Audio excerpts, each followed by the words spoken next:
Quand j'ai commencé l'esthétique, je ne pensais pas du tout que ce métier allait m'apprendre autant sur moi. À la base, ce qui m'attirait vraiment dans l'esthétique, c'était le maquillage. À l'époque, être maquilleuse, c'était à la mode, c'était ce qu'on voyait le plus. Et c'est surtout ce que j'imaginais faire. Je pensais apprendre une technique, un savoir-faire, un métier concret. Mais je n'imaginais pas une seconde que ça allait me transformer intérieurement.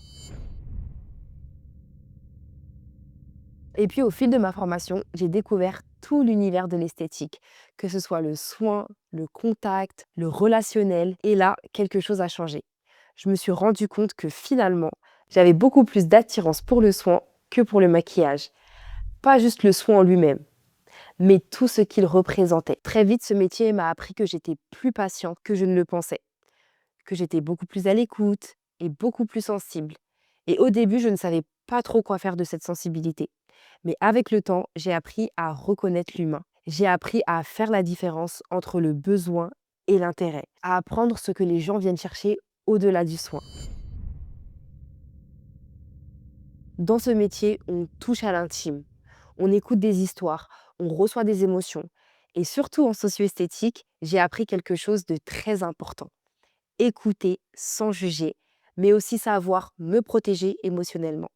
Parce que si on ne se protège pas, on finit par s'oublier. Ce métier m'a fait grandir. Il m'a fait gagner en maturité. Il m'a aussi appris une chose essentielle.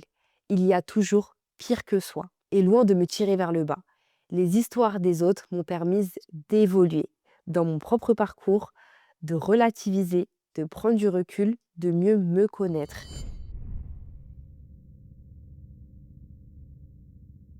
Et aujourd'hui, je peux le dire que ce métier m'a aidée à mieux me connaître en tant que femme, à mieux m'affirmer, à prendre ma place.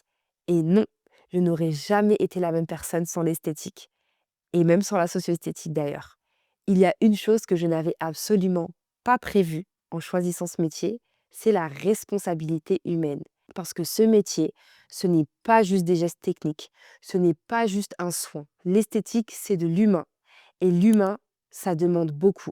Ça demande de l'énergie, ça demande de l'écoute, de la présence, mais ça apporte énormément. Et si je partage tout ça aujourd'hui avec toi, c'est pour dire une chose simple. Si tu te reconnais à travers tout ce que je dis, si ce métier te parle, alors peut-être que tu devrais te lancer. Pas forcément en sachant tout, pas forcément en étant sûr de tout, mais en écoutant ce que tu ressens. Parce que parfois, un métier ne fait pas que te donner un travail, il te révèle. Et si en m'écoutant, tu as envie d'en savoir plus, alors cette chaîne est faite pour ça.